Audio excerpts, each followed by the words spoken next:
اعوذ باللہ من الشیطان الرجیم بسم اللہ الرحمن الرحیم الحمد للہ والصلاة والسلام علی رسول اللہ وآلہ آل اللہ واللعنۃ الدائمۃ علی اعدائہم اعداء اللہ من یوم عداوتہم الی یوم لقاء اللہ اما بعد فقال اللہ تبارک و تعالی فی کتابہ المجید وفرقانہ الحمید اعوذ باللہ من الشیطان الرجیم یا ایہا الذین آمنوا اطیعوا اللہ واطیعوا الرسول واولی الامر منکم فإن تنازعتم في شيء فردوه إلى الله والرسول إن كنتم تؤمنون بالله واليوم الآخر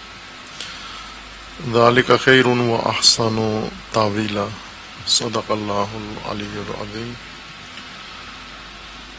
سنت اطاعت قرآن کریم میں خداوند تبارک و تعالیٰ نے بندگان کی ہدایت کے لیے مقرر فرمائی ہے، اور یہ سنت اطاعت کے اوپر دار و مدار ہے تمام ہدایت کا و دین کا، چونکہ دین مجموعہ ہے اللہ تعالیٰ کے فرامین کا اور احکامات کا، ہدایات کا، اور یہ سارے فرامین بجا لانا اطاعت کہلاتا ہے۔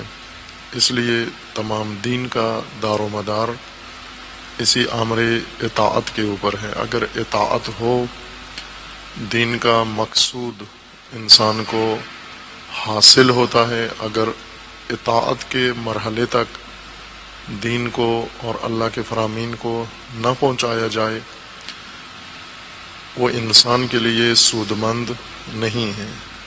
اطاعت میں تبدیل ہوں تو انسان کے لیے اثر انداز ہیں، یا انسان کے زندگی پر اثر انداز ہیں۔ البتہ ایک اور پہلو سے اگر اطاعت نہ ہوں تو بھی اثر انداز ہیں، چونکہ اگر اللہ تعالیٰ کے فرامین بجا نہ لائیں، ترک کر دیں، اس صورت میں معصیت ہے، نافرمانی ہے، تولی ہے، اور ترک اطاعت کا اثر انسان کی ہلاکت ہے، انسان کے لیے عذاب ہے اور انسان کی تباہی ہے۔ یہ اس صورت میں ہے کہ جب انسان اللہ تعالیٰ کے احکامات کو اطاعت میں تبدیل نہ کرے بلکہ معصیت کر دے ان کی۔ فرمان اطاعت قرآن کریم کی متعدد آیات کے اندر حق تعالیٰ نے ذکر فرمایا ہے، انسان کو انبیاء کرام نے تذکر دیا ہے، متوجہ کیا ہے، اور اطاعت کا پابند کرنے کے لیے یا اطاعت تک انسان کو پہنچانے کے لیے اہتمام کیا ہے۔ ایک اہتمام ہے کہ فرامین انسان تک پہنچائے جائیں۔ دین میں دو کام ہیں، تبلیغ و دعوت۔ تبلیغ میں اللہ کا فرمان، خداوند تبارک و تعالیٰ کی ہدایت انسان تک پہنچانا، یہ تبلیغ کہلاتا ہے، اور انسان کو دین خدا کے لیے، انسان کو دین خدا تک پہنچانا، انسان کو آمادہ کرنا، انسان کی تربیت کرنا، اور انسان کے اندر ذہنی و قلبی آمادگی پیدا کرنا، رغبت پیدا کرنا، یہ دعوت کا حصہ کہلاتا ہے یا دعوت کہلاتا ہے، انسان کو دین تک پہنچانا۔ جے بسا مبلغین دین کو احسن طریقے سے انسانوں تک پہنچاتے ہیں، لیکن اس کے باوجود وہ افراد دین قبول نہیں کرتے اور اللہ کے فرامین مانتے نہیں ہیں، سنتے نہیں ہیں، عمل نہیں کرتے، فرمان برداری نہیں کرتے۔ اس کی وجہ یہ نہیں ہے کہ انہیں صحیح طریقے سے سمجھایا نہیں گیا، ان تک صحیح طریقے سے پیغام پہنچایا نہیں گیا، بلکہ یہ اس وجہ سے ہے کہ صرف پیغام کو ان تک پہنچایا گیا ہے، انہیں پیغام کے لیے آمادہ نہیں کیا گیا۔ ایک مرحلہ ان کے اندر انجام پانا ہے جو تربیت کا ہے، تبلیغ و تعلیم، ان تک حقیقت پہنچانا ہے، اور تربیت انہیں حقیقت کی پذیرش کے لیے، حقیقت کی قبولی کے لیے آمادہ کرنا ہے۔ یہ مرحلہ دعوت و تربیت کا اگر نظر انداز کر دیا جائے اور فقط مرحلہ تبلیغ بجا لایا جائے، انجام دیا جائے، اس صورت میں انسان کبھی بھی اطاعت پہ آمادہ نہیں ہوتا اور دین خدا مرحلہ اطاعت میں داخل نہیں ہوتا، اس سے پہلے کے مراحل میں ہی رہتا ہے، محدود رہتا ہے اور متوقف ہو جاتا ہے۔ جیسے دین کتابوں کے اندر متوقف ہو جائے، دین دروس کے اندر متوقف ہو جائے، دین گفتگو کے اندر متوقف ہو جائے، دین علمی مباحثات کے اندر رک جائے، متوقف ہو جائے، ٹھہر جائے، اور اطاعت کے مرحلے میں نہ پہنچایا جائے، اطاعت کی حد تک اس کو آگے نہ بڑھایا جائے، یہ اس وقت انجام پاتا ہے جب انسان آمادہ نہ ہو دین کو قبول کرنے کے لیے یا دین پر عمل پیرا ہونے کے لیے۔ خداوند تبارک و تعالیٰ نے قرآن کریم میں انبیاء کی دونوں ذمہ داریاں عائد کی ہیں۔ تعلیم و تبلیغ بھی ذمہ داری ہے تاکہ اللہ کا پیغام ان تک لے کے جائیں، اور تزکیہ و تربیت و دعوت بھی ان کی ذمہ داری ہے کہ انہیں اللہ کے پیغام کے لیے تیار کریں اور آمادہ کریں۔ انسان کے اندر فراوان موانع، رکاوٹیں پیش آ جاتی ہیں، ہر چند فطرت انسان، نفس انسان، روح انسان اصل مخاطب ہے تعلیمات الہی کا، اور ہدایت الہیہ کا اصل مخاطب فطرت انسان ہے، لیکن یہ فطرت اپنی اصلی حالت میں قائم نہیں رہتی، باقی نہیں رہتی، بہت جلد مغلوب ہو جاتی ہے، بہت جلد یہ فطرت متاثر ہو جاتی ہے، اور اس کے اوپر گوناگون عوامل اثر انداز ہوتے ہیں اور منحرف ہو جاتی ہے، یا قرآن کریم کے فرمان کے مطابق مدسوس ہو جاتی ہے، دب جاتی ہے، دفن ہو جاتی ہے۔ انسان کے اندر ایسے امور ہیں جو فطرت پہ حاوی ہو جاتے ہیں، اور باہر ایسے عوامل ہیں جو فطرت انسان پر اثر انداز ہوتے ہیں، اور فطرت اپنا تقاضا چھوڑ دیتی ہے، ترک کر دیتی ہے۔ جب تک مکمل طور پر دفن نہ ہو جائے اس وقت تک اپنا تقاضا قائم رکھتی ہے، ہر چند دھیمی آواز میں ہی کیوں نہ ہو، جسے ہم عموماً ضمیر کی آواز کہتے ہیں، انسان کے اندر کی علامت جس کو تعبیر کرتے ہیں۔ یہ جب تک انسان کے اندر احساس ہو، جیسے بعض روایات کے اندر ہے کہ وہ مومنین جو اپنے دل میں رجوع کریں، اپنے باطن میں رجوع کریں اور محسوس کریں کہ ان کے دل کے اندر منکرات سے نفرت پائی جاتی ہے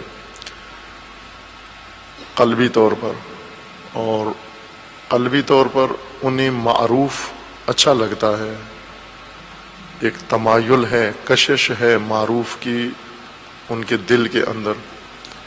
خوب یہ غنیمت سمجھیں اس احساس کو کہ اس کا مطلب یہ ہے کہ ضمیر مردہ نہیں ہے، فطرت مری نہیں ہے، دفن نہیں ہوئی ہے، بلکہ اس کی حیات کے آثار پائے جاتے ہیں۔ حیات اسی ادراک کو کہتے ہیں۔ یہ ادراک، یہ شعور فطرت کے اندر موجود ہے، معروف کی طرف کشش اور منکر سے دوری و بیزاری۔ ہر چند عملاً انسان امر بالمعروف نہ بھی کرتا ہو، نہی عن المنکر زبانی طور پر نہ بھی کرتا ہو، لیکن قلباً اس کے اندر اگر یہ احساس پایا جاتا ہے تو فطرت اس کی مری نہیں ہے، دفن نہیں ہوئی ہے، لیکن ایک مرحلہ ایسا آتا ہے کہ اپنے دل کی طرف بھی رجوع کرتا ہے، اپنے باطن میں کوئی ایسا احساس اس کے اندر موجود نہیں ہوتا، معروف و منکرات اس کو ایک جیسے نظر آتے ہیں، یا منکرات کو معروف پر ترجیح دیتا ہے، ایسا بھی مسخ ہو جاتا ہے، معکوس ہو جاتا ہے، الٹا انسان ہو جاتا ہے کہ جب منکرات کی طرف رغبت زیادہ ہو جاتی ہے اور معروف سے بیزار ہو جاتا ہے، یہاں تک بھی تنزل ہو جاتا ہے انسان کا۔ دین کا مخاطب انسان کی فطرت ہے، اور فطرت انسان جب تک قائم ہو دعوت و تبلیغ کے لیے آمادہ ہوتا ہے۔ انبیاء کرام کا ایک کام انسانوں کو اللہ کے دین کے لیے تیار کرنا ہے، جس طرح امیر المومنین علیہ الصلاۃ والسلام کا نہج البلاغہ میں فرمان ہے کہ انبیاء کرام کو اللہ تعالیٰ نے اس لیے مبعوث فرمایا ہے لیطیروا لہم دفائن العقول، اللہ تعالیٰ نے نبیوں کو مبعوث فرمایا ہے تاکہ انسانی عقل کو ابھاریں، انسانی عقل کو زندہ کریں، انسانی عقل کو اٹھائیں، اجاگر کریں، نمایاں کریں، غلبہ عقل کا انسان کے اندر پیدا کریں۔ اگر انبیاء عقل انسانی اور فطرت انسانی کو احیا نہ کریں اور فقط انسان کو دین خدا سناتے جائیں، اس انسان کے اندر جس کی عقل دبی ہوئی ہے، جس کی عقل مری ہوئی ہے، جس کی فکر مدفون ہے، وہ ہرگز دین خدا نہیں سمجھتا اور نہ مانتا ہے نہ قبول کرتا ہے۔ بس مرحلہ اطاعت تک دین کو پہنچانے کے لیے جو اصل مقام ہے دین کا، اس کے لیے تبلیغ ہے، اور دوسرا انسان کو آمادہ کرنا ہے، مخاطب کو آمادہ کرنا ہے۔ مخاطب کو دین کے لیے آمادہ کرنے کے لیے فقط اسے آگاہ کرنا کافی نہیں ہے۔ مثلا اگر مثال کے طور پر اگر کسی شخص کو اللہ کی عبادت کرانی ہے تو فقط اسے بتا دیں آپ کہ نماز واجب ہے اور نماز کے یہ احکام ہیں، نماز کے یہ آداب ہیں، نماز کے یہ طریقہ کار ہے، وہ کہہ دیں آپ، کہہ دینا کافی نہیں ہے کہ سنتے ہی وہ اٹھ کے نماز شروع کر دے گا۔ جب تک اس کے اندر اس عبادت کے لیے آمادگی پیدا نہیں ہو جاتی، حکم و دستور پہنچا دینا کافی نہیں ہے، بلکہ اس کو مطیع بنانا اور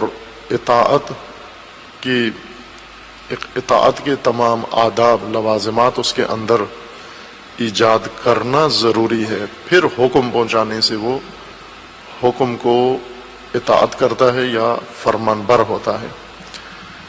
یہ خود ایک الگ مستقل بات ہے۔ مطیع بنانے کے لیے، اطاعت کے لیے انسان کن مراحل سے گزرتا ہے کہ اسنا میں یہ مطالب آیات کریمہ میں جہاں اطاعت کا ذکر آیا ہے، یا ان آیات میں جن میں اطاعت کا لفظ استعمال نہیں ہوا لیکن اطاعت ہی سے مربوط حقائق اور اطاعت سے مربوط معارف وہاں پر بیان فرمائی گئی ہیں۔ ان جملہ آیات میں سے جہاں اللہ تعالیٰ نے اطاعت کا فرمان دیا ہے، اللہ کی اطاعت کرو اور اللہ کے رسول کی اطاعت کرو، ان میں سے ایک سورہ مبارکہ مائدہ میں فرمان حق تعالی ہے، اسی طرح کا جیسے سورہ نساء میں ہے، یہ آیہ کریمہ جو ہر روز تلاوت کی جاتی ہے، اسی کے مشابہ تھوڑے فرق کے ساتھ سورہ مائدہ میں اللہ تعالیٰ کا فرمان ہے۔ سورہ مبارکہ مائدہ آیا 92 میں اللہ تعالیٰ کا فرمانا ہے، وَأَطِيعُوا اللَّهَ وَأَطِيعُوا الرَّسُولَ وَاحْذَرُوا فَإِن تَوَلَّيْتُمْ فَاعْلَمُوا أَنَّمَا عَلَى رَسُولِنَا الْبَلَاغُ الْمُبِينُ۔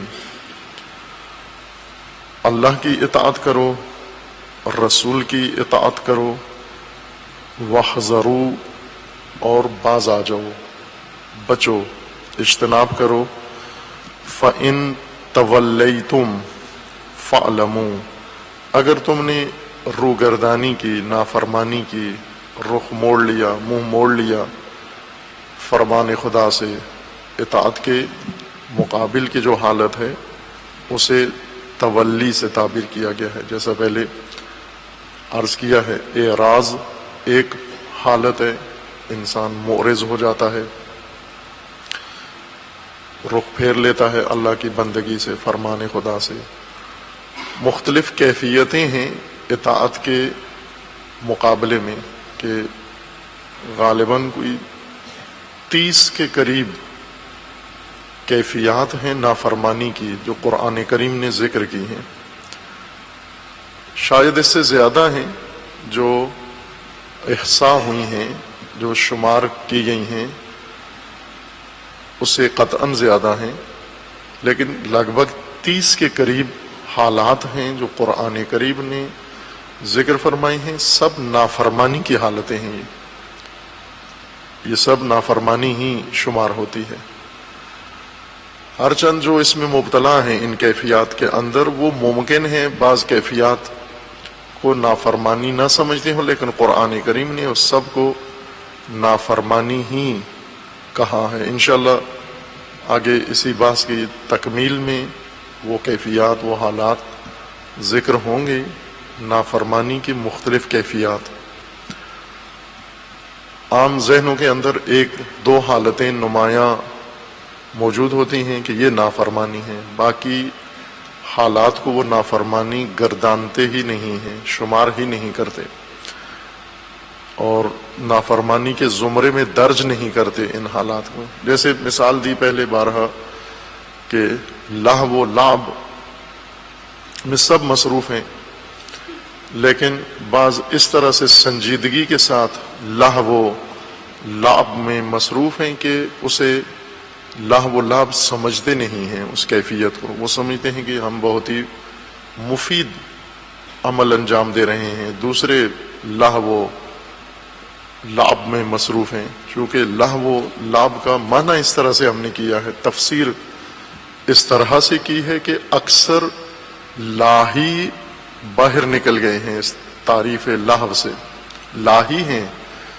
لیکن خوشحال ہیں کہ ہم لاہی نہیں ہیں، لہو میں غرق نہیں ہیں. یا بہت سارے لائب ہیں، ہم نے معنی لعب کا اس طرح کا کیا ہے کہ انہیں ہم نے گویا ایک میدان دے دیا ہے امنیت کا کہ آپ لائب نہیں ہوں.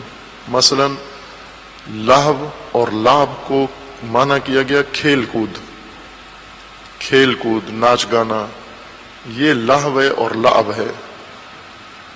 لہذا بہت سارے افراد یہ سمجھتے ہیں، خواتین مرد، کہ جو کھیل کود میں لگے ہوئے ہیں یہی لہو و لعب میں ہیں، لیکن باقی جو سنجیدگی سے کسی اور عمل میں مصروف ہیں اور اس عمل میں بہت گہرائی میں ہیں اور سالوں سے اس کے اندر انہماک کے ساتھ مصروف ہیں. مثلا بہت سارے مطالعات، بہت ساری تحقیقات، بہت ساری دلچسپیاں، بہت سارے مشغلے، بہت سارے کاروبار، بہت سارے امور، معاملات، خاندانی ویلفیئر، فلاں، یہ سب وہ ایک کار خیر سمجھ کے اور ایک سنجیدہ کام اور مفید کام سمجھ کے اس کے اندر مصروف ہیں، اور یہی لہو ہے، یہی لعب ہے قرآن کے بقول. اگر لہو و لعب کا درست مفہوم سمجھ میں آ جائے، لہو وہ سرگرمی جو انسان کو مقصد بلا دے، کھیل کود ہو، مطالعہ ہو، تجارت ہو، تعلقات ہوں، اجتماعی کام ہو، سیاست ہو، کوئی بھی کام ہو، علمی کام ہو، تحقیقات ہوں، ایسی تحقیقات جو انسان کو مقصد خلقت ہی بھلا دے، معلوم ہی نہیں پیدا کیوں ہوا ہوں میں. اور لعب ان کاموں کو کہتے ہیں کہ جس کے اندر کوئی مقصد نہ ہو، خود اس کام کا کوئی مقصد نہیں ہے، یا وہ کام انسان کے مقصد خلقت کے ساتھ ہم آہنگ نہیں ہے. سازگار نہیں ہے، مقصود خلقت کچھ اور ہے اور یہ کسی اور چیز میں مصروف ہے، ہر چند اس کام میں اس کا کوئی فائدہ ہے لیکن جو مقصود ہونا چاہیے تھا وہ نہیں ہے اس کام کے اندر، اسے لعب کہتے ہیں۔ ایسے ہی نافرمانی، معصیت، گناہ، سرکشی، اس کی مختلف شکلیں ہیں، مختلف حالتیں ہیں، مختلف کیفیات ہیں، مختلف حالات ہیں اس کے، ان سب کو قرآن نے نافرمانی میں درج کیا کہ یہ سب نافرمانی ہے۔ لیکن ہم نے نافرمانی کو ایک محدود مفہوم کے اندر بند کیا ہے، ایک معنی کے اندر اس کو پابند کر دیا ہے، اور باقی کیفیات کو ہم نے نافرمانی کی تعریف سے باہر کر کے انہیں اپنا لیا ہے، اور انہیں کہتے ہیں یہ نافرمانی نہیں ہے۔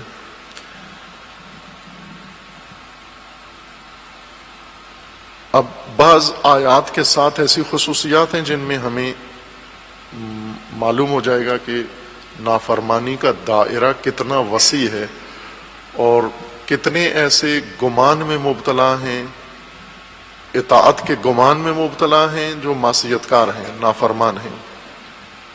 جس طرح بنی اسرائیل ہیں، بنی اسرائیل بہت ہی خوش فہم قوم ہیں اپنے متعلق، اپنے بارے میں انہیں بہت خوش فہمی ہے، وہ یہ کہ نحن احباء اللہ، نحن اولیاء اللہ۔ یہ قرآن کریم نے ان کے دعوے ذکر کر کے رد کیے ہیں کہ جھوٹے ہو تم، نہ اولیاء اللہ ہو نہ احباء اللہ ہو، بلکہ یہاں تک بھی انہوں نے کہہ دیا کہ نحن ابناء اللہ، نعوذ باللہ، ہم تو ڈائریکٹ بیٹے ہیں اللہ کے، نسل ہیں۔ یہ ان کے دعوے ہیں، یہ خوش فہمی ہے ان کی اپنے بارے میں۔ لن تمسنا النار، ہرگز ہم جہنم نہیں جائیں گے، چونکہ سب سے زیادہ مذہبی عمل بنی اسرائیل کے اندر انجام پایا ہے۔ اکثر انبیاء 1,24,000 میں سے ایک بڑی تعداد بنی اسرائیل میں مبعوث ہوئے ہیں۔ قرآن کریم میں جن انبیاء کا ذکر ہے ان میں سے اکثر بنی اسرائیل کے انبیاء ہیں، اور متواتر نبی بنی اسرائیل کے اندر مبعوث ہوئے ہیں۔ آسمانی کتابیں سب سے زیادہ بنی اسرائیل سے تعلق رکھتی ہیں۔ اولاد حضرت یعقوب و اولاد حضرت ابراہیم میں یہ سارا دین کا عمل جاری رہا ہے، اسی لیے قرآن کریم نے ان کو ایک دیندار قوم کے طور پر پیش کیا ہے، نمونے کے طور پر آنے والے مومنوں کے لیے ان کو پیش کیا ہے عبرت کے طور پر کہ دیکھو ان میں کیا عمل تھا۔ ایک غلط قسم کی خوش فہمی میں گرفتار تھے، توہمات کا شکار تھے، اپنے بارے میں خوش گمان تھے بہت۔ جس طرح قرآن کریم میں اللہ تعالیٰ کا فرمان ہے کہ اے وہ لوگوں جو اپنے آپ کو یہود کہلاتے ہو، یا ایھا الذین ھادوا ان زعمتم انکم اولیاء للہ من دون الناس، یعنی لوگوں میں سے کوئی بھی اولیاء اللہ نہیں ہے، فقط ہم اولیاء اللہ ہیں۔ ان زعمتم، تمہیں یہ زعم و گمان ہے، یہ گمان اگر تمہیں ہے کہ تم فقط تمام لوگوں میں، تمام بشریت میں فقط تم اولیاء اللہ ہو، فتمنوا الموت ان کنتم صادقین، اس کا امتحان دو، اس کا ثبوت دو، چونکہ ان کو یہ گمان تھا کہ نحن اولیاء اللہ من دون الناس، لوگوں میں سے کوئی بھی اولیاء اللہ نہیں ہے، ولی اللہ نہیں ہے، فقط ہم ہیں۔ اور اس طرح متعدد آیات میں ان کا دعویٰ یہ تھا کہ ہم احباء اللہ ہیں، محبوب خدا ہیں، پسندیدہ و برگزیدہ قوم ہیں ہم خدا کی، اللہ نے ہمیں چن لیا ہے، تمام بشریت کے اوپر انتخاب کر لیا۔ یہ خوش گمانیاں ان کے اندر ان کے علماء نے، ان کے خطیبوں نے، ان کے ذاکروں نے پیدا کی تھیں۔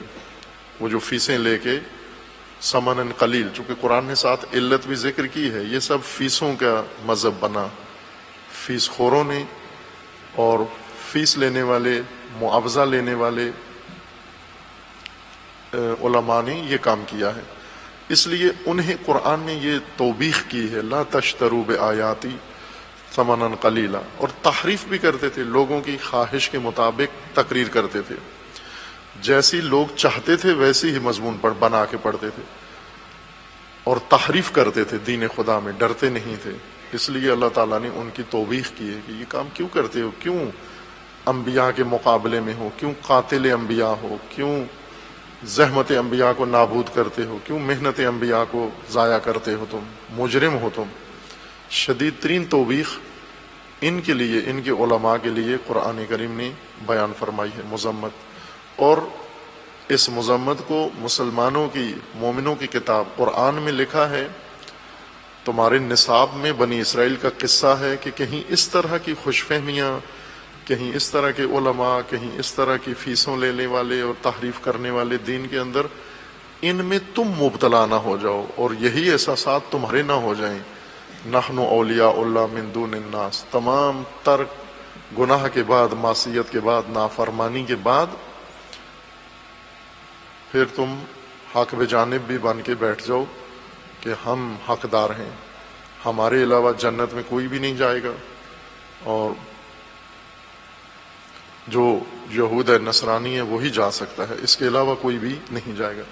یہ ہو بہو یہی مطالب ہیں جو آج بعض مسلمانوں کے ذہنوں میں بیٹھے ہوئے ہیں۔ وہ اپنے علاوہ کسی کو جنت کا حقدار نہیں سمجھتے، اور اپنے علاوہ کسی کو اولیاء اللہ ہونے کا مجاز نہیں سمجھتے۔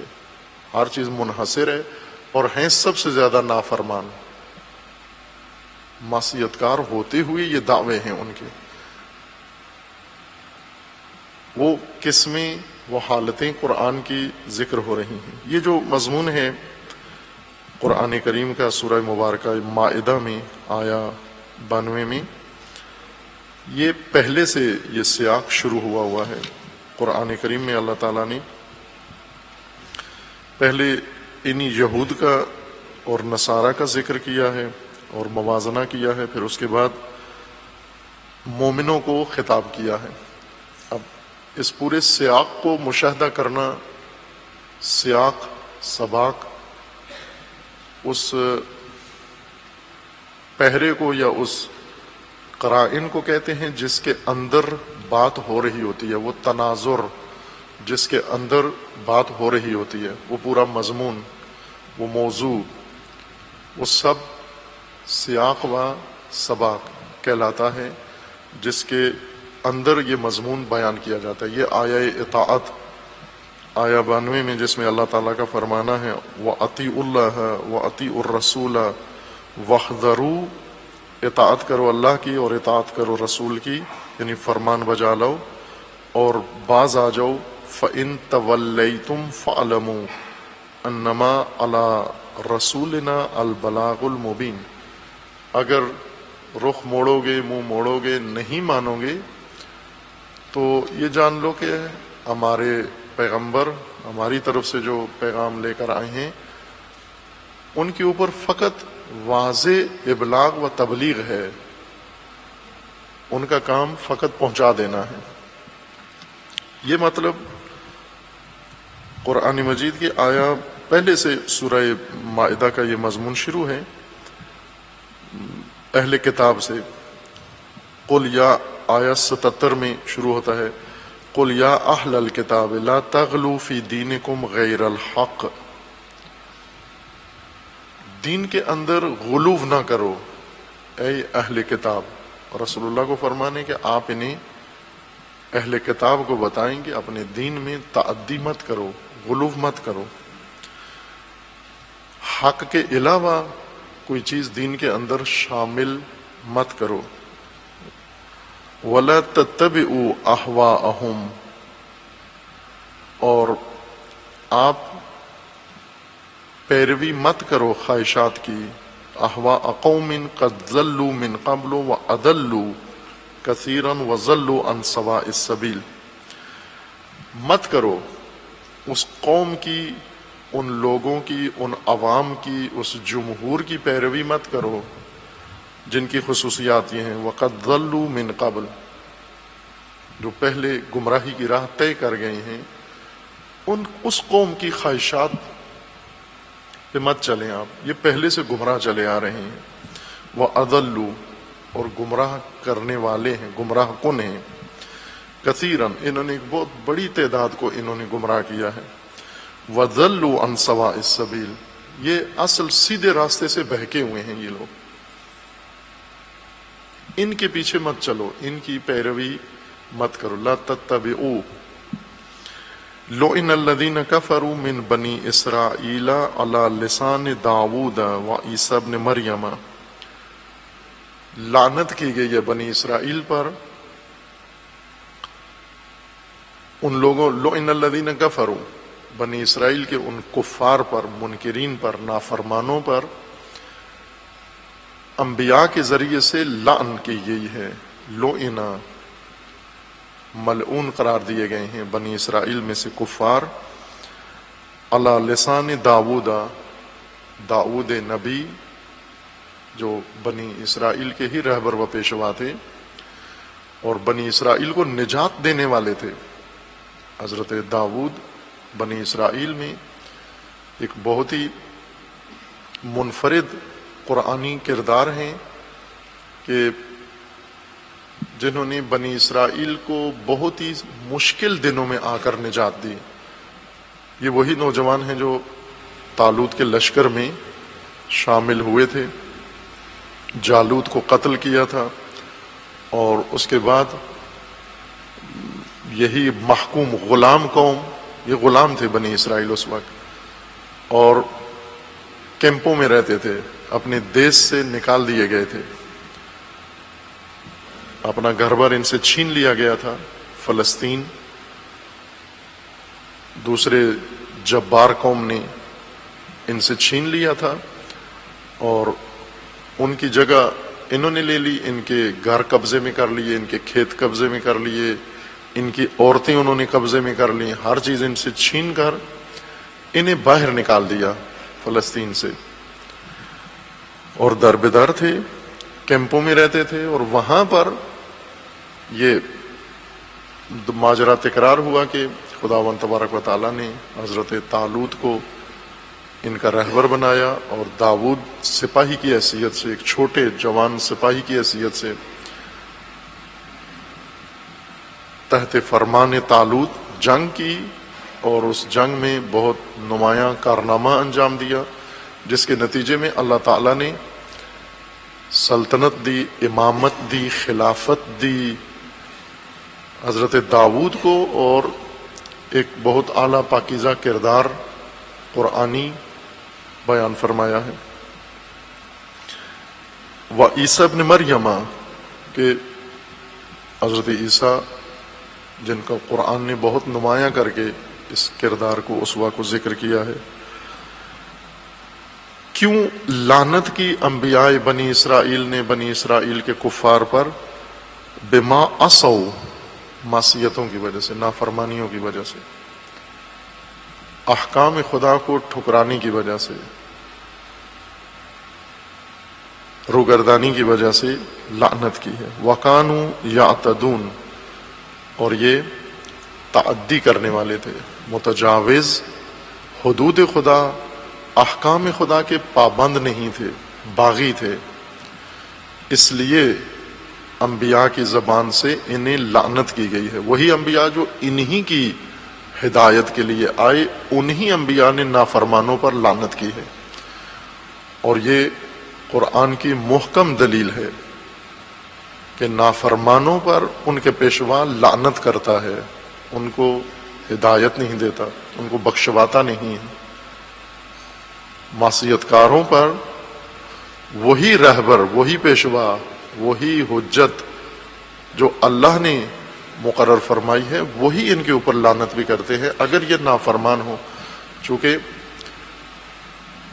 نبی خدا اور وسیع جو نبی کے ہوں، ان کا رشتہ قوم کے ساتھ فقط خدا کے ذریعے وجہ سے ہوتا ہے، عوام کے ساتھ، لوگوں کے ساتھ ان کا تعلق صرف ایک جہت پر ہے، ایک رسی ہے جس نے رہبر کا قوم کے ساتھ تعلق قائم کیا ہوتا ہے، اور وہ ہے بندگی خدا۔ یہ عباد خدا ہیں اور وہ پیغمبر خدا ہیں، وہ منسوب من اللہ ہیں، ان کے لیے ہدایت کے لیے مقرر ہوئے ہیں۔ اگر لوگ اس رشتے کا پاس کریں، اگر بندگی خدا میں ہو، یہی نبی، یہی امام اللہ سے اس قوم کے لیے رحمت و مغفرت طلب کرتے ہیں اور اس قوم کے لیے سب کچھ قربان کرتے ہیں ان کی ہدایت کے لیے، اور اگر یہ قوم نافرمان ہو، معصیت کار ہو، روگردان ہو، اس قوم کے لیے لعنت کرتے ہیں، اس قوم پر لعنت کرتے ہیں، اور لعنت کرنا ماموریت ہے خدا کی نافرمانوں کے اوپر، یہ ان کی امامت کا حصہ ہے۔ جس طرح ہدایت ان کی امامت کا حصہ ہے، ہم نے انہیں جعلناہم ائمۃ یہدون بامرنا، ہم نے ان کو امامت اس لیے دی ہے، ہم نے انہیں امام بنایا ہے، ہم نے ائمہ بنایا ہے ان کو، یہدون بامرنا، ہم نے انہیں ائمہ اس لیے بنایا ہے، جعلناہم ائمۃ یہدون بامرنا، تاکہ ہمارا فرمان لوگوں کو سنائیں، ہمارا فرمان بردار لوگوں کو بنائیں۔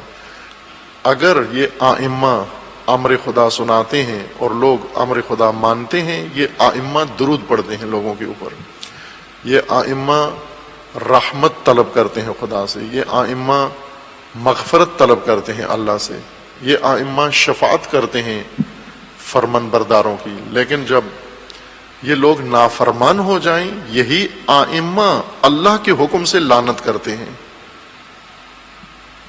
جو ہدایت کے لیے بھیجے گئے ہیں ان کا دوسرا فریضہ منکرین، نافرمان، معصیت کار، کفار، ہٹ دھرم، ان کے اوپر لعن کرنا بھی ہے۔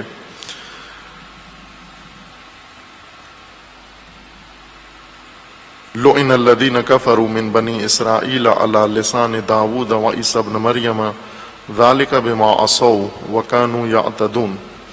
کانو، یہ کرتے کیا تھے بنی اسرائیل، جس وجہ سے انہی کے پیشواؤں نے ان پر لعنت کی خدا سے، اللہ سے لعن کی طلب کی ان کے لیے، یعنی نفرین، لعن نفرین کو کہتے ہیں، دعا کے متبادل چیز ہے کہ جب خداوند تبارک و تعالیٰ سے یہ طلب کیا جائے کہ خدایا اپنی رحمت و مغفرت اس سے چھین لے، اسے دور کر لے، اسے اپنی مغفرت سے دور کر دے، یہ لعن ہے اللہ تعالیٰ کی جانب سے۔ کرتے یہ تھے کہ کانوا لا یتناہون عن منکر، کانوا لا یتناہون، یہ عربی قاعدے کے مطابق اس کا معنی یہ بنتا ہے کہ ان کی سیرت یہ تھی، ان کا رویہ یہ تھا، ان کا طریقہ یہ تھا، کانوا لا یتنا، یعنی ہمیشہ کے لیے مستقل طور پر منکرات سے رکتے نہیں تھے، منع نہیں ہوتے تھے، لا یتناہون عن المنکر، منکرات سے نہیں رکتے تھے، فعلوہ، اصرار کر کے منکرات کے مرتکب ہوتے تھے، لا یتناہون۔ لبئس ما کانوا یفعلون، بدترین کارکردگی تھی ان کی، یہ کانوا دائماً مسلسل اپنا رویہ بنا چکے تھے ارتکاب منکرات۔ ترى كثيرا منهم يتولون الذين كفروا لبئس ما قدمت لهم انفسهم ان سخط الله عليهم وفي العذاب هم خالدون۔ آپ دیکھیں گے اکثر ان میں سے نافرمان ہی پائیں گے، ترى كثيرا منهم يتولون، ان میں اکثر کو نافرمان ہی پائیں گے آپ، روگردان ہی پائیں گے آپ، حالت تولی میں پائیں گے آپ ان کو۔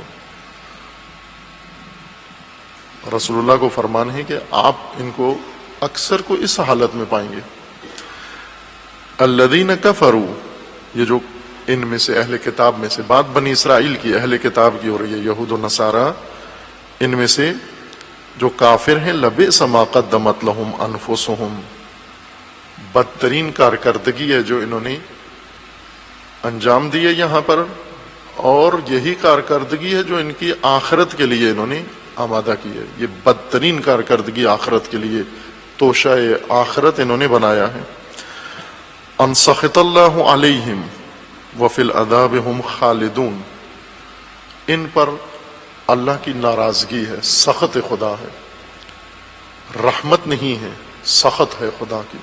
سخط یعنی تمام نعمتیں خدا نے ان سے روک لی ہیں، جو سب کچھ پہلے عطا ہوئی تھیں یا ان کے سابقہ نسلوں کو عطا ہوئی تھیں، اب ان سے روک لی ہیں خداوند تبارک و تعالیٰ نے، اور یہ ہمیشہ کے لیے عذاب میں ہیں، ہمیشہ کے لیے جہنم میں ہیں۔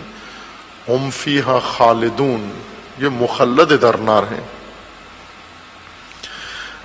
اب انہیں راستہ بتایا جا رہا ہے کہ ان کے لیے بھی در کھلا ہوا ہے، یوں نہیں کہ بند ہو گیا ہے، اللہ کی طرف سے، دین کی طرف سے ان گمراہوں معصیت کاروں کے لیے دروازہ بند نہیں ہوا، ہدایت کا در کھلا ہوا ہے۔ وَلَوْ كَانُوا يُؤْمِنُونَ بِاللَّهِ وَالنَّبِيِّ، اگر یہ ایمان لے آئیں اللہ پر، آج بھی ایمان لے آئیں، یہ سب کچھ کرنے کے بعد، بدکاری تباہ کاری کرنے کے بعد پھر آج ایمان لے آئیں، مومن ہو جائیں، اللہ پر ایمان لے آئیں، والنبی، اور اس نبی پر، یہ موجودہ نبی پر یعنی رسول اللہ پر اگر یہ ایمان لے آئیں، وما انزل الیہ، اور جو کچھ اس نبی پر نازل ہوا ہے یعنی قرآن پر، اس کتاب پر بھی ایمان لے آئیں، متخذوہم اولیاء ولیکن کثیرا منہم فاسقون۔ اس صورت میں یہ جو کفار ہیں بنی اسرائیل کے، وہ انہیں نہیں پسند کریں گے جو مومن ہو جائیں گے، جو یعنی جو اسلام لے آئیں، جو نبی اکرم پر ایمان لے آئیں، انہیں وہ اپنی صفوں سے نکال دیں گے، قبول نہیں کریں گے۔ لیکن یہ ایسے کریں گے نہیں، اہل کتاب دیندار یہ ایسے کریں گے نہیں۔ یہ رسول اللہ کے زمانے میں دیندار کا کردار بہت اہم ہے آج کی نسلوں کے لیے اور ہر نسل کے لیے۔ رسول اللہ صلی اللہ علیہ وآلہ وسلم جب خداوند تبارک و تعالیٰ نے مبعوث فرمایا اور مکہ میں وہیں کے حضرت کی ولادت ہوئی، مکہ میں مبعوث ہوئے، مکہ میں وحی نازل ہونا شروع ہوئی، لیکن بعد میں مکہ سے حکم ہوا ہجرت کا، اور مکہ ترک کر کے یثرب مدینہ میں تشریف لے آئے۔ مدینہ بعد میں اس کا نام ہوا، یثرب نام تھا اس کا۔ خب کیوں مکہ چھوڑ کر یثرب میں آئے؟ اصل جو رسول اللہ کے ساتھ معاہدہ کیا، جن لوگوں نے آ کر ایمان لائے، وہ بھی یثرب کے لوگ تھے، لیکن یثرب میں دو طرح کے لوگ تھے، بے دین اور دیندار۔ بے دین اور دیندار۔ بے دین اوس و خزرج تھے، سارے بت پرست مشرک، جو سرے سے خدا کو نہیں مانتے تھے، کسی نبی کو نہیں مانتے تھے، کسی آسمانی کتاب کو نہیں مانتے تھے، قیامت پر کوئی اعتقاد ان کا نہیں تھا، ان کے خدا ان کے بت تھے، اگر مانتے بھی تھے تو شرک کے ساتھ بتوں کو اللہ مانتے تھے، اپنا خدا مانتے تھے۔ یہ ایک جمعیت تھی یثرب کے اندر۔ دوسری جمعیت دینداروں کی تھی، یہ بے دین طبقہ تھا، اوس و خزرج اکثر ان میں بے دین تھے۔ اور دیندار کون تھے؟ یہود اور نصارہ۔ نصارہ کم تھے، یہود زیادہ تھے یثرب کے اندر۔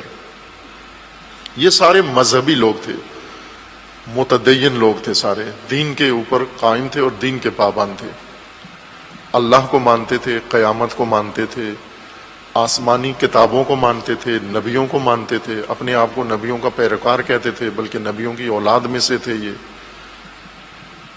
اور یہ اس علاقے کے بھی نہیں تھے، یثرب کے نہیں تھے، یہ مقامی لوگ نہیں تھے۔ اوس و خزرج یہاں مقامی تھے، اور یہ مذہبی دیندار ہجرت کر کے، البتہ کئی 100 سال پہلے سے ہجرت کر کے پہلے سے یثرب آ کر آباد ہوئے بابل سے۔ ان کا اصل خطہ بابل تھا، جو فلسطین، اردن اور یہ علاقہ کہلاتا ہے، عراق تک کا علاقہ، یہ خطہ، یہ بابل کا خطہ تھا۔ اور بنی اسرائیل کے انبیاء اسی خطے میں سارے مبعوث ہوئے. حضرت موسیٰ اسی خطے کے اندر تھے اور حضرت عیسیٰ و دیگر تمام انبیاء اسی علاقے میں ہیں. حضرت نوح، حضرت ابراہیم کی ولادت بھی اسی علاقے میں ہوئی، تمام باقی انبیاء بھی. اصل ان کا مسکن یہ تھا، یہ متدینین کی سرزمین تھی، انبیاء کی سرزمین تھی. یہ علاقہ جو بین النہرین کا علاقہ کہلاتا ہے، وسیع تر ہے البتہ، جس میں موجودہ فلسطین، لبنان، سوریہ، دمشق اور اردن اور عراق کا بعض حصہ، یہ وہ خطہ، یہ وہ علاقہ بنتا ہے مجموعی طور پر جو سرزمین تھی جہاں اکثر انبیاء مبعوث ہوئے ہیں. آج ان کے آثار بھی یہیں سے سب کے ملتے ہیں، سابقہ اقوام کے، امم کے، قوم عاد و سمود و قوم ابراہیم و لوط و نوح و سب اسی خطے میں تھے یہیں پر. ان لوگوں نے ترک کیا اپنا آبائی وطن. یہ مقدس سرزمینیں تھیں یہ ساری، چونکہ نبی مبعوث ہوئے اس کے اندر اور سلسلے قائم رہے. حضرت سلیمان کی حکومت کا پایہ تخت یہی تھا اور حضرت داؤد کی خلافت یہیں پہ قائم ہوئی. تمام برگزیدہ اولو العزم انبیاء اسی جگہ پیدا بھی ہوئے، اسی جگہ زندگی بسر کی، اور اسی جگہ مدفن بھی ہے، اسی خطے کے اندر ہے. ان کا مدفن و مزار بھی اسی علاقے میں ہے. لہٰذا مجموعی طور پر بہت مقدس سرزمین ہے یہ ساری. اس پہلو سے انہوں نے یہ سرزمین ترک کی، مقدس سرزمین سے ہجرت کی اور یثرب کا سفر کیا. یثرب یا موجودہ مدینہ جس کو کہتے ہیں. کیوں آئے یہاں پر؟ وہ بھی دین کے حکم سے آئے، دینی جذبے کے ساتھ، دینی جذبے سے انہوں نے ہجرت کی، اپنا مقدس سرزمین چھوڑی اور ایک غیر آباد بیابانی اور صحرائی علاقے میں. ان کی سرزمین بہت زرخیز ہے. یہ بابل کا خطہ عرب صحرا کی طرح نہیں ہے، بہت زرخیز علاقہ ہے. باغات ہیں، کھیت ہیں، نخلستان ہیں، زیتون ہیں اور مختلف ہر دنیا کی نعمت اس خطے کے اندر پیدا ہوتی ہے، جس کا قرآن میں بھی ذکر آیا ہے. وہ ان میں سے کوئی چیز اس خطے میں پیدا نہیں ہوتی جہاں اسلام کا ظہور ہوا ہے.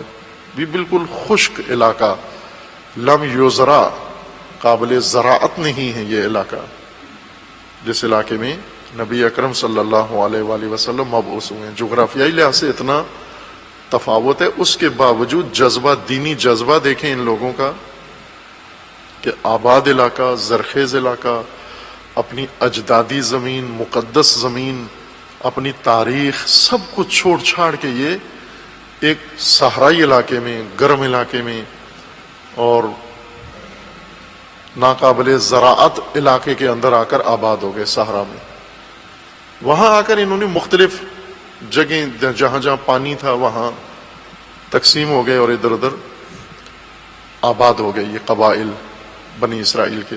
کیوں آئے؟ دینی جذبے کے ساتھ. اور دینی جذبہ بھی اتنا شدید تھا جس نے ان سے آباد سرزمین چھڑائی. وہ حکم خدا یا وہ دینی جذبہ جو ان کے اندر تھا، وہ ان کی اپنی کتابوں کے اندر نبی خاتم کے ظہور کا واقعہ یا بشارت تھی. ان کی کتابوں میں تورات و انجیل و زبور اور ان کے علماء، ان کے انبیاء کی زبانوں پر نبی خاتم صلی اللہ علیہ وآلہ وسلم کے بعثت کا، وہ ظہور کا تذکرہ تھا، فراوان تھا، تواتر کے ساتھ تھا. اور یہ ان کے مسلمات میں سے تھا کہ یہ کام ہونا ہے. اور انہی کی کتابوں میں یہ بھی درج تھا کہ نبی خاتم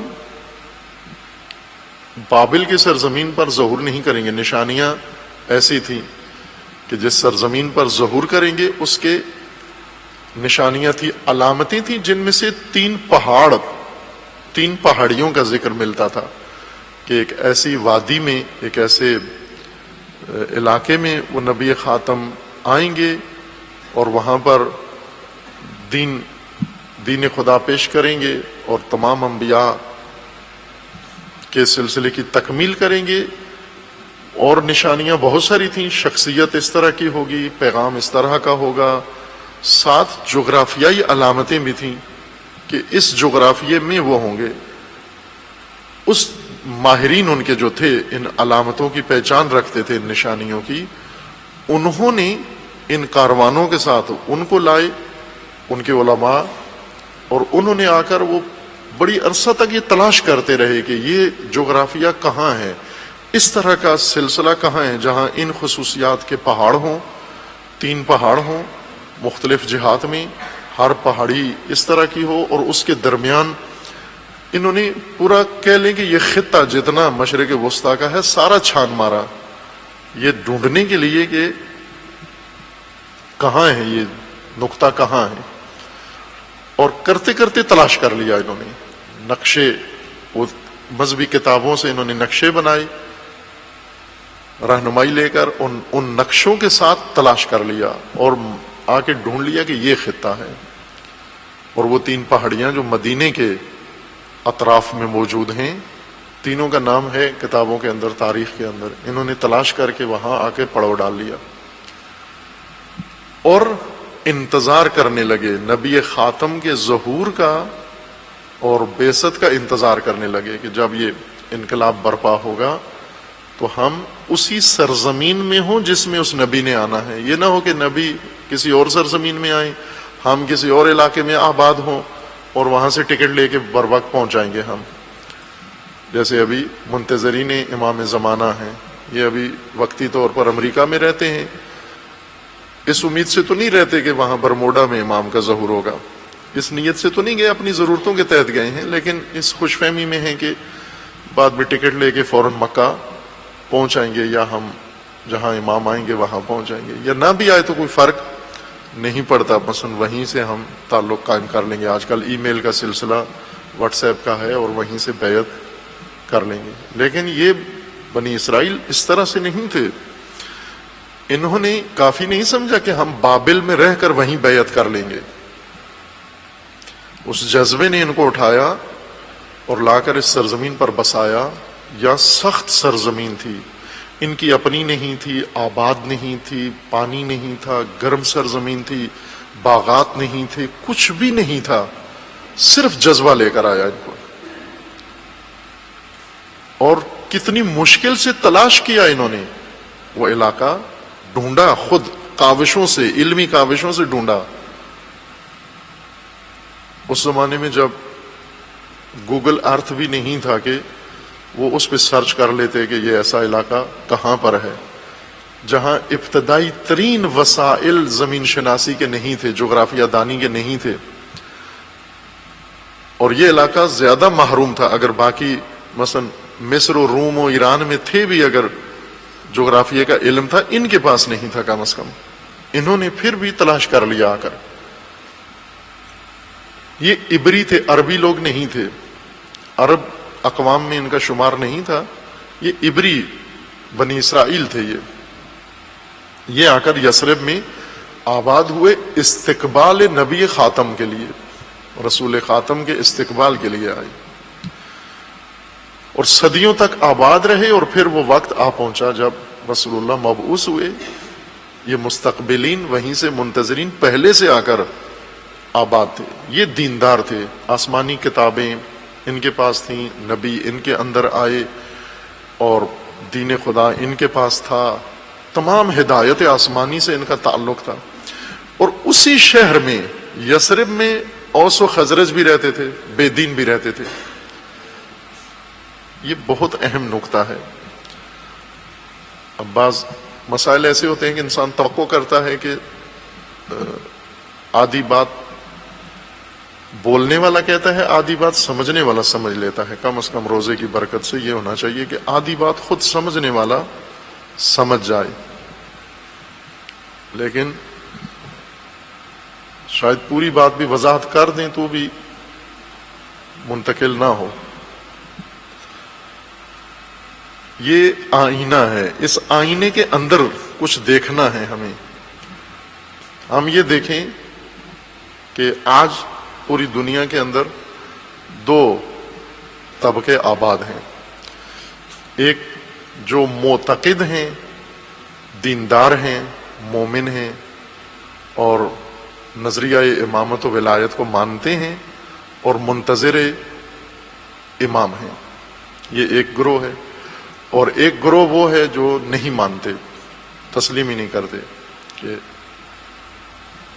دیندار ہی نہیں ہیں، ان کے پاس تعلیمات ہی نہیں ہیں، دین کی کتابیں ہی نہیں ہیں، نبیوں کا ورثہ نہیں ہے، ائمہ کی تعلیمات نہیں ہیں، اہل بیت کا کچھ ہے نہیں ہے، ترکہ نہیں ہے ان کے پاس. ابھی بھی دو گروہ ہیں، یعنی وہی یثرب کے اندر دو.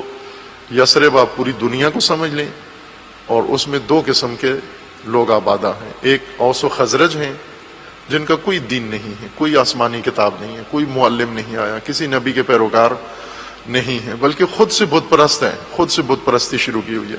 اور ایک وہ ہیں جو نسل اندر نسل دیندار چلے آ رہے ہیں، مذہبی چلے آ رہے ہیں، انبیاء سے بہت کچھ سیکھا ہوا ہے، آسمانی کتابیں ان کے گھروں کے اندر موجود ہیں، علماء ان کے پاس ہیں اور دین جانتے ہیں، پڑھے ہوئے ہیں اور جذبہ دینی بھی یہ رکھتے ہیں. اب اتفاق کیا ہوتا ہے اس یثرب میں، اس یثرب میں اور اس یثرب میں اتفاق کیا رونما ہوتا ہے؟ اتفاق یہ رونما ہوتا ہے کہ وہ نبی خاتم تشریف لے آتے ہیں، مکہ میں مبعوث ہوتے ہیں، ہجرت کر کے یثرب آ جاتے ہیں جہاں یہ مذہبی دیندار پہلے سے منتظر تھے. انہوں نے بھی سنا ہوا تھا کہ مکہ میں نبوت کا دعویٰ کرنے والی ہستی پیدا ہوئے ہیں، لیکن زحمت نہیں کی کہ یہ جائیں جا کر استقبال کریں کہ آپ آئیے، ہم تو آپ ہی کے لیے آئے ہوئے تھے، ہم ہیں اصل منتظر آپ کے. یہ نہیں جاتے، پہل نہیں کرتے. اوس و خزرج کا ایک وفد جاتا ہے. اوس و خزرج جو کسی دین کو نہیں مانتے، دنیا دار ہیں، دنیا پرست ہیں اور جاہلیت کی تہذیب کے خوگر ہیں، بتوں کو خدا مانتے ہیں اور لڑتے ہیں، جھگڑتے ہیں، قبائلی طور طریقہ ہے ان کا نافہم ہے، کوئی عالم فاضل ان کے اندر موجود نہیں ہے، دنیاوی جھگڑوں سے تنگ آ گئے ہیں. اور اب انہوں نے سنا ہے کہ ایک انقلابی پیغام، انقلاب کی آواز اٹھی ہے مکہ سے. یہ پہلے سے انبیاء کی تعلیمات سے بہرمان تھے، پہلے سے ذہن بھرے ہوئے تھے ان کے دین کے تعلیمات سے، ان کے بالکل خالی تھے.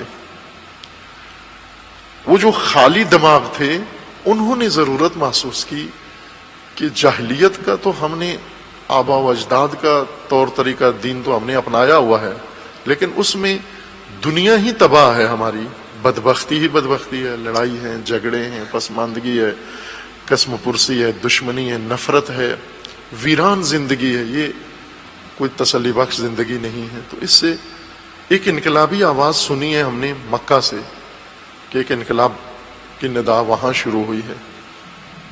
تو ان میں تشویش پیدا ہوتی ہے کہ ہم جائیں، سنیں تو صحیح، کہتے کیا ہیں. وہ خود جاتے ہیں، جا کر پہلے سنتے ہیں، بات کو سن کے آ کے واپس اپنے بڑوں کو بتاتے ہیں کہ یہ ہم نے سنا ہے، اس طرح کی باتیں ہوتی ہیں. پھر باقاعدہ وفد بناتے ہیں.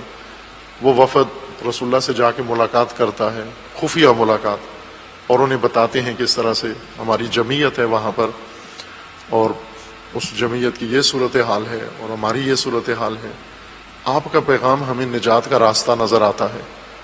اسی طرح 2-3 ملاقاتیں، چونکہ فاصلہ تھا مکہ اور مدینہ میں، اور انہوں نے مختلف بہانوں سے، کبھی تجارت کے بہانے، کبھی کس بہانے، یہ آتے اور آ کر حضور سے مل کے جاتے، اور آخر کار یہ فیصلہ کر لیتے ہیں یثرب کے بے دین مشرکین کہ اس انقلابی شخصیت کو یثرب کی دعوت دی جائے اور ان کی میزبانی کی جائے اور ان کا استقبال کیا جائے اور ان کا آئین اپنا لیا جائے. سمجھ میں آتا ہے ان کو، بے دینوں کو، مشرکوں کو سمجھ میں آتا ہے پیغام. اور وہ جو دیندار ہیں، مذہبی، نسل اندر نسل مذہبی ہیں، کتابیں ہیں جن کے پاس، سلسلے ہیں جن کے پاس، مدرسے ہیں جن کے، علماء ہیں جن کے، انہوں نے ان قرآن نے جو کہا لا تشتروا بآیاتی ثمنا قلیلا، یعنی وہ فیس والے، معاوضے والے ان کے علماء ثمن قلیل سے دین بیچنے والے دین فروش، ان علماء کی پروردہ قوم تھی یہ، یعنی دین ان سے سنا ہوا تھا انہوں نے، اس طبقے سے، ان علماء سے، یہود کے راہب اور ہبر سے سنا ہوا تھا۔ ایسا دین انہوں نے ان کے ذہنوں میں ڈالا کہ جس کی خاطر آئے تھے، جس کے استقبال کے لیے آئے تھے، جسے اپنی کتابوں میں پڑھ کے آئے تھے، جس پر ایمان لینے میں سبقت لینا چاہتے تھے دوسروں پر، اب وہ آ بھی گئے ہیں۔ پہلے تو انہوں نے بلایا نہیں، رابطہ نہیں کیا، کچھ بھی نہیں کیا۔ وہ دوسروں کے بے دین گروہ جو تھا، انہوں نے توبہ کی، استغفار کی اور مسلمان ہوئے، انہوں نے تعاون کیا۔ انصار سب وہ بنے، اوس و خزرج انصار بنے، ایک بھی یہودی یا نصرانی انصار نہیں بنا، نہ مہاجر بنا نہ انصار، ایک نے بھی رسول اللہ کا ساتھ نہیں دیا۔ پوری تاریخ میں ان میں سے 3 مسلمان ہوئے اور تینوں نے خرابی کی دین کے اندر۔ کل جمعیت میں سے 3 آدمی رسول اللہ کی طرف مائل ہوئے، لیکن وہ بھی دل سے نہیں ہوئے بلکہ کسی نقشے کے ساتھ مائل ہوئے۔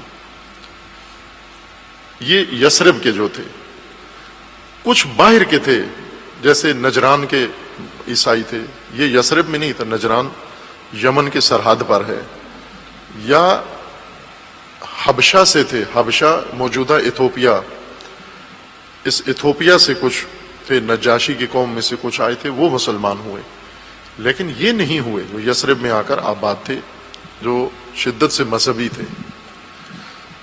اس تاریخ کو یہ قرآن کی آیات میں ہے، قرآن نے یہ واقعیت بیان کی ہے کہ یہ سارے لوگ جو پہلے سے آئے تھے، کس کے لیے؟ یہ استفتاح کرتے تھے، استفتاح، الذین یستفتحون، استفتاح کرتے تھے۔ استفتاح یعنی فتح اور غلبے کی ڈینگیں مارتے تھے، اور بت پرستوں کو کہتے تھے ہمارے نبی خاتم کو آنے دو، پھر فتح ہماری ہوگی، نصرت ہماری ہوگی، غلبہ ہمارا ہوگا، آخر میں نظام ہمارا ہوگا، قبضہ ہمارا ہوگا۔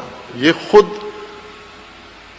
فاتحین یا فتح کے احساس میں غرق تھے، اور دوسروں کو ہمیشہ جتلاتے تھے کہ ہمارے نجات دینے والے، ہمارے رہنما آنے والے ہیں، اور اس کے بعد تمہارے بت اور بت پرستی ختم ہونے والے تھے۔ لیکن جب وہ رہنما آئے، سب سے بڑی چیز جو رسول اللہ کی دعوت کے مقابلے میں، تبلیغ کے مقابلے میں دینداروں کے اندر، بنی اسرائیل، یہود و نصارہ کے اندر آڑے آئی، وہ ان کی یہی محرف منحرف دینداری تھی، جن کے پاس نہ اصلی دین تھا نہ تحریف شدہ دین تھا، بالکل خالی تھے۔ انہوں نے مان لیا، سب نے مان لیا۔ چند ایک تھے ان میں سے منافق، لیکن انہوں نے بظاہر مانا، در پردہ نہیں مانا۔ چند ایک، عبداللہ ابن ابی یا اس طرح کے لوگوں میں سے، باقیوں نے تسلیم کیا۔ لیکن یہ جو مذہبی تھے، ایسا ٹیڑھا مذہب ان کے ذہنوں میں ٹھونسا ہوا تھا، ان کے علماء نے، فیس خور علماء نے اور فیس خور خطیبوں نے، لا تشتروا بآیاتی ثمنا قلیلا، کہ رسول اللہ کو انکار کیا، ساتھ کہا کہ ہمیں پتہ ہے، چونکہ ہم پڑھے ہوئے ہیں، ہمیں پتہ ہے کہ آپ درست ہیں۔ یہ کہتے تھے، ساتھ کہتے تھے آپ نبی ہیں، چونکہ ساری علامتیں ہیں، شخصیت کی جو علامتیں ہماری کتابوں میں آپ کے بارے میں تھیں وہ ساری آپ میں پائی جاتی ہیں، پیغام کی جتنی علامتیں تھیں وہ ساری آپ میں پائی جاتی ہیں، اور خصوصیات جتنی ہماری کتابوں میں آپ کے متعلق تھیں کہ ایسے نبی آئیں گے، یہ پیغام دیں گے اور اس ماحول میں دیں گے، وہ سب نشانیاں آپ پر 100% منطبق ہیں، اور آپ ہیں نبی، لیکن ہم مانتے نہیں ہیں آپ کو، چند دلیلوں سے۔ وہ دلیلیں بھی انہوں نے پیش کی کہ ان دلیلوں سے ہم نہیں مانتے۔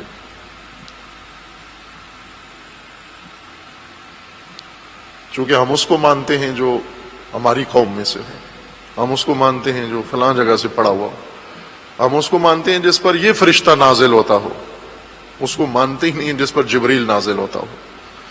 ایک مشکل جو تھی رسول اللہ کے ساتھ، وہ حضرت جبریل کی وجہ سے تھی۔ یہود کو جبریل پسند نہیں، وہ کہتے ہیں یہ جتنے راز یہود کے فاش کیے ہیں یہ جبریل نے فاش کیے ہیں سارے. اگر یہ جبریل نہ ہوتا تو ہم اتنے رسوا نہ ہوتے, ہم اتنے خراب نہ ہوتے. لہذا وہ ڈھونڈتے تھے جبریل کہاں ہیں, پوچھتے بھی تھے کہ یہ روح القدس کہاں ہے. یسألونک عن الروح, روزانہ اگر پوچھتے تھے آج آنا ہے روح نے, روح القدس نے آنا ہے, کہاں تھے, پوچھتے تھے تاکہ کسی طرح گھیر کے اس کا کام تمام کر دیں اور راحت ہو جائے, نہ ان کی کوئی بات غیب کی پتہ چلے, نہ ان کی میٹنگیں کشف ہوں, نہ ان کے راز فاش ہوں. یہ آرام سے اپنی سازشیں کریں, روزانہ روح کی تلاش میں رہتے تھے. اللہ تعالیٰ نے آیت نازل کی, نے کہو کہ قل الروح من امر ربی وما اوتیتم من العلم قلیلا. وہ روح القدس تمہارے, یا سورہ بقرہ کے آغاز میں ہے کہ جو عدو ہے جبریل کا, دعوت جبریل قرآن کے اندر ذکر ہوئی ہے, یہ جو عدو ہیں جبریل کے عدو ہیں. یہ جبریل کیوں یہ باتیں بتاتے ہیں رسول اللہ کو آ کر؟ وہ کہتے تھے دوسرے ملائکہ جتنے بھی ہیں, حتیٰ وہ اسرائیل پر بھی راضی تھے کہ اسرائیل آئے, وہ ہمیں پسند ہیں, جبریل پسند نہیں. ایک وجہ مخالفت کی یہ تھی, یعنی منبع رسول اللہ کے علم کا جو منبع تھا وہ نہیں تھا پسند. آج کی زبان میں کہیں حوضہ, جس حوضے سے پڑھے ہیں وہ نہیں پسند ہمیں, اس سے نہیں. جبریل کے ذریعے سے وحی جو آئے وہ نہیں پسند ہمیں. ہے ٹھیک ہے اللہ کا پیغام ہے, آپ نبی بھی ہیں.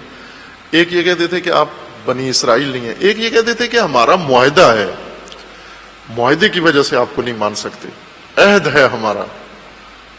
قرآن کریم نے ایک ایک کر کے جھٹلایا ان کو کہ یہ سب جھوٹ ہے, یہ سب غلط ہے جتنی باتیں تم کرتے ہو. یہ اشارہ کیا ہے کہ بنی اسرائیل جو متدین گروہ, دیندار لوگ, آسمانی کتابیں رکھنے والے, اور ادھر وہ لوگ ہیں جنہوں نے آسمانی کتاب کا نام تک نہیں سنا ہوا تھا, اوس و خزرج. جب حقیقت آتی ہے, انقلاب نبوی آتا ہے, تو وہ جو بالکل بے دین ہیں وہ سب ایمان لے آتے ہیں اور ناصر بن جاتے ہیں اور انصار بن جاتے ہیں رسول اللہ کے. اس دینی انقلابی نہضت کا ہراول دستہ بن جاتے ہیں, بلکہ سبقت لے جاتے ہیں دوسروں پر. اور یہ دیندار اسی طرح گمراہ آخر تک رہ کے بلکہ رسول اللہ کے مقابلے میں آ جاتے ہیں. یہ قرآن نے اس لیے ذکر کیا ہے کہ یہ تکرار ہوتا ہے.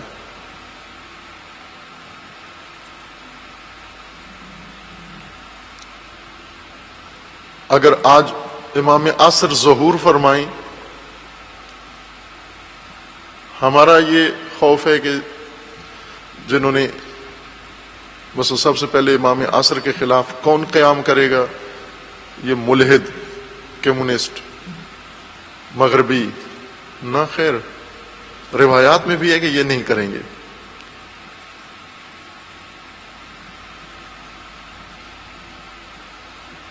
وہ جن کے ذہنوں میں ٹیڑھا دین پڑا ہوا ہے وہ کریں گے.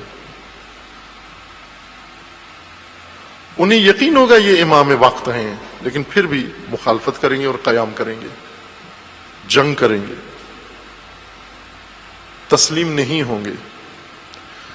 یہ آئینہ ہے. اس لیے کہا تھا کہ حاضر دماغی سے انسان سنے تو وہ جو بات کہی جاتی ہے اس سے آگے کی بات انسان خود سمجھ جاتا ہے, آئینہ دیکھ کر اگر چلے آتے. قرآن کریم کا فرمانا ہے کہ اگر یہ ایمان لے آتے اللہ پر, اور اگر یہ اس نبی پر اور قرآن پر یہ ایمان لے آتے, اس وقت یہ انہیں اپنا اولیاء نہ بناتے. لیکن یہ اکثر فاسق ہیں, یہ اہل کتاب. قرآن جب آئے گا یہ فاسق ہی نکلیں گے, یہ نہیں مانیں گے. پہلے انقلابی کتنے بنے ہوئے تھے, کتنے بڑے جوشیلے, اپنا علاقہ زرخیز چھوڑ کے نبی خاتم کے استقبال کے لیے آئے تھے, اور اس وقت تک کتنے قابل تحسین کہا جاتے, ماشاءاللہ کیا قوم ہے یہ, کیا جذبہ ہے یہ, کیا لوگ ہیں یہ, انہوں نے اللہ کے دین کے لیے کیا قربانیاں دی ہیں. لیکن جب وقت آتا ہے تو رویہ ان کا کیا ہو جاتا ہے. لَتَجِدَنَّ أَشَدَّ النَّاسِ عَدَاوَةً لِلَّذِينَ آمَنُوا الْيَهُودَ۔ رسول اللہ کو فرمان ہے کہ مومنوں کے دشمن، مسلمانوں کے دشمن، رسول اللہ کے دشمن اور رسول اللہ کے پیروکاروں کی دشمنی میں سب سے زیادہ شدت آپ کو انہی یہود کے اندر نظر آئے گی۔ یہ سب سے زیادہ شدید دشمن ہیں۔ والذین اشرکوا، اور مشرکین یعنی مکہ والے، مشرکین مکہ اور یہود مدینہ، وہ بے دین اور یہ دیندار، یہ سب سے زیادہ دشمن ہیں مسلمانوں کے۔ وَلَتَجِدَنَّ أَقْرَبَهُمْ مَوَدَّةً لِلَّذِينَ آمَنُوا الَّذِينَ قَالُوا إِنَّا نَصَارَى۔ لیکن وہ دوسرے اہل کتاب جو نصارہ ہیں، نصرانی ہیں، پیروئے حضرت مسیح ہیں، وہ ان کی طرح نہیں ہیں۔ ان کے دلوں کے اندر مودت پائی جاتی ہے، اور اس کی مودت کئی جگہ اظہار بھی ہوئی۔ ایک تو وہی نجران کے جو آئے عیسائی، انہوں نے اظہار کی وہ مودت، پہلے آئے مقابلے کے لیے لیکن مباہلہ میں حقیقت دیکھ کر تسلیم ہوئے، اور بعد میں نجران سے ایک بڑا طبقہ مباہلہ والے نہیں ہوئے، وہ انہوں نے اسی پہ غنیمت سمجھا کہ ہماری جان بچ گئی ہے، اسی پہ شکر گزار تھے، وہیں سے واپس چلے گئے۔ بعد میں وہی جو مباہلہ میں شریک تھے وہ اور ان کے ساتھ اور جماعت یہ مسلمان ہوئے، اور خصوصاً حبشہ میں جہاں باقاعدہ ان کی حکومت تھی، نجاشی سلسلہ حکومت،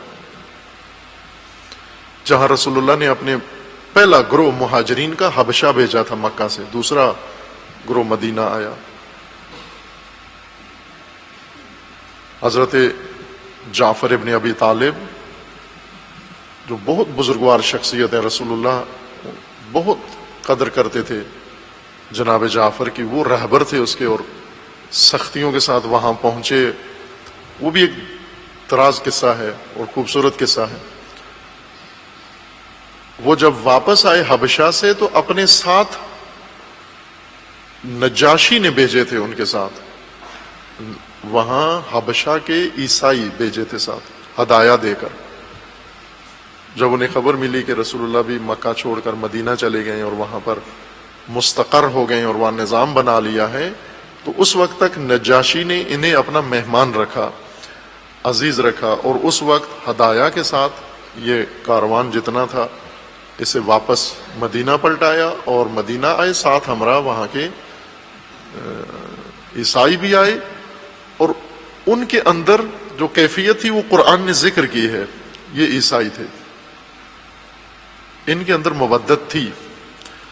لَتَجِدَنَّ أَشَدَّ النَّاسِ عَدَاوَةً لِلَّذِينَ آمَنُوا الْيَهُودَ وَالَّذِينَ أَشْرَكُوا وَلَتَجِدَنَّ أَقْرَبَهُمْ مَوَدَّةً لِلَّذِينَ آمَنُوا الَّذِينَ قَالُوا إِنَّا نَصَارَى ذَلِكَ بِأَنَّ مِنْهُمْ قِسِّيسِينَ وَرُهْبَانًا وَأَنَّهُمْ لَا يَسْتَكْبِرُونَ۔ ان کے اندر قسیس ہیں، قدیس ہیں، پاکیزہ لوگ ہیں، ان کے علماء میں کچھ پاکیزہ ہیں، منہم کچھ ان میں سے، نصارہ میں سے کچھ واقعاً قسیس ہیں، وہ کچھ واقعاً قدیس ہیں۔ وَالرُّهْبَانَ، ابھی ایک اس معاصر زمانے کا واقعہ ہے، البتہ اسے ہر پہلو سے نہیں دیکھنا چاہیے، صرف ایک پہلو سے میں دیکھتا ہوں تو بہت بے نظیر واقعہ مجھے لگتا ہے، شاید تاریخ میں منفرد واقعہ ہے اس زمانے کا۔ آپ نے سنا ہوگا کہ یہ موجودہ جو پاپ ہے اس وقت، پاپ اعظم، تمام مسیحیت کا سب سے بڑا رہنما، پاپ فرانسس، اس سے پہلے ایک اور ان کا رہنما تھا، پاپ بینیڈکٹ، جو بھی موجود ہے، اور وہ فائز اور بہت ہی مقتدر پاپ تھا۔ اس پاپ سے جو موجودہ ہے اس سے بھی زیادہ اس کا اقتدار قوی تھا، اس کی شخصیت، اس کی مانوی شخصیت عیسائیوں کے اندر بہت مقتدر قسم کا وہ رہنما تھا۔ اوج اقتدار میں پاپ کا جو مسلمانوں کے برخلاف کہ مسلمانوں میں تمام علماء حکومتوں کے تحت ہیں، عیسائیوں میں الٹ ہے۔ عیسائیوں میں انہوں نے پاپ کو ایک بالکل ریاست اٹلی کے اندر الگ سے ویٹیکن کے نام سے دیا ہوا ہے کہ وہاں اس کا ملک ہے، اس کی اپنی، وہاں کوئی اور حکومت نہیں ہے، پاپ کی حکومت ہے، اور تمام ملکوں کے ساتھ ان کے اپنے سفارتی تعلقات ہیں ویٹیکن کے ساتھ۔ مذہبی ریاست ہے۔ ابھی امریکی صدر وہاں گیا، سعودی عرب گیا، تو سعودی عرب میں اس کی عورتوں نے وہ لباس جو امریکہ میں پہنا ہوا تھا وہ بھی سعودی عرب میں آ کے اتار دیا۔ آل سعود کے سامنے جب حاضر ہوئے تو وہ کپڑے جو انہوں نے پہنے ہوئے تھے وہاں سے پہن کے آئی تھیں وہ بھی اس کو ملتے ہوئے وہ بھی اتار دیے۔ اور جب پاپ کے پاس گئے ہیں تو ان کا قانون ہے کہ پاپ سے جو عورتیں ملتی ہیں، صدر بھی جب ملتا ہے تو کس طرح ملے، ادب ہے ان کا۔ پریزیڈنٹ کسی بھی ملک کا سربراہ آئے گا تو وہ پاپ کے ساتھ کیسے ملے گا، کہ باقاعدہ ان کے دستور ہیں، اصول ہیں کہ اس طرح سے آئے گا، اس طرح سے کھڑا ہوگا، اس طرح وہ احترام کرے گا، اس طرح جھکے گا۔ بے شک کسی بھی ملک کا ہو، اب امریکہ کا سب سے سپر پاور کا سربراہ آیا ہے، وہ اپنے مذہبی پیشوا کے سامنے جا کر تعظیم کے ساتھ، وہاں پاپ پہلی دفعہ شاید تھوڑا سا، وہاں بھی اس نے بے ادبی کی ہے، وہ ہے چونکہ بہت ہی کثیف دنیا کا آدمی ہے یہ ٹرمپ، گندا فاسد ترین انسان ہے امریکیوں کے صدور میں سے جو انہوں نے چنا ہے، گندے ماحول سے آیا ہے، بہت گندے ماحول سے، ساری عمر یہ فساد کرتا رہا ہے، فساد کا بانی ہے، چیمپئن ہے، وہی اس کی حرکتیں ہیں سبک اور ہلکی چھچوری۔ اس نے وہاں کھڑے ہو کر پاپ کا ہاتھ پکڑنا چاہا تصویر بناتے ہوئے، اور پاپ نے سختی کے ساتھ، نفرت کے ساتھ اس کے ہاتھ کو جھٹکا کہ بے ادب، تجھے احترام کا نہیں پتا کہ پاپ کے ساتھ کیسے کھڑا ہوا جاتا ہے۔ اور ان کے قوانین میں ہے کہ جو خواتین بھی ملیں گی سوائے ایک دو کے استثناء کے، کہ ان کے لیے بھی الگ آداب ہیں، لیکن ان کا عہدہ اس طرح کا ہے کہ انہیں مثلا چند ممالک کی جو خواتین ملکہ ہیں، جیسے ملکہ برطانیہ ہے یا ملکہ اسپین ہے یا اس طرح کے جو عہدے ہیں، ان کے علاوہ سب کے لیے قانون ہے کہ خواتین سیاہ لباس میں اور پوری پوشاک کے ساتھ، بال بھی ڈھانپے ہوئے ہونے چاہیے، ناخن سے لے کر سر کے بال تک خواتین کا جسم کہیں سے بھی نظر نہ آئے، صرف چہرہ اور کلائیاں، پوری آستین کا لباس پہنا ہوا انہوں نے، اور مکمل اور سیاہ لباس، یہ ان کے قانون میں ہے۔ یہ ٹرمپ کی یہ فاحشہ جو اس کے ساتھ تھیں، بیوی اور بیٹی اس کی اور باقی جو، وہ اس کو اسی طرح سے مؤدب ہو کر وہ لباس انہوں نے امریکہ سے سلوا کے لائی تھی، صرف ٹرمپ کو چند منٹ، پاپ کو چند منٹ ملنے کے لیے۔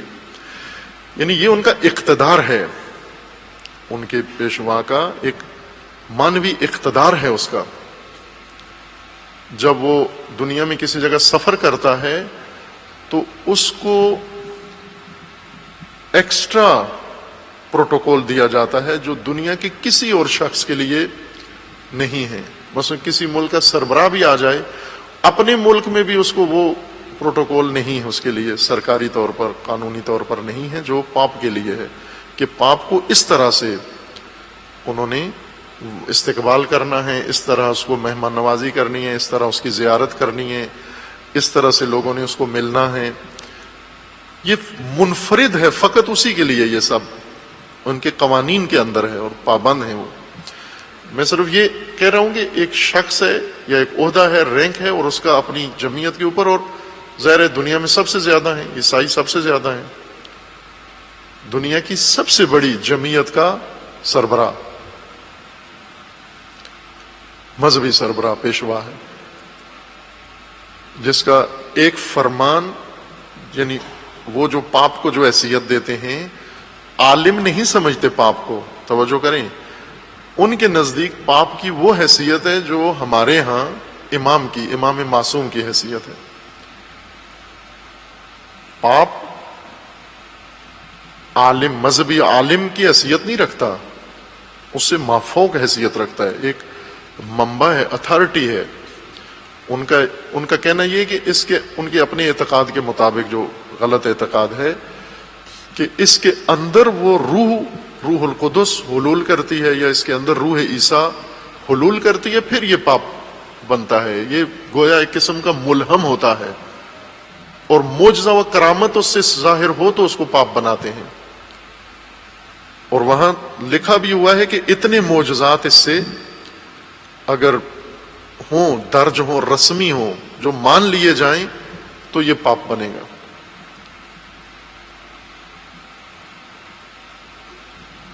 ایسے مسلمانوں کی طرح نہیں ہے کہ نہ ہر کے سر نہ تراشد کلندری داند، جو بھی زلفیں رکھ لے کلندر نہیں ہو جاتا۔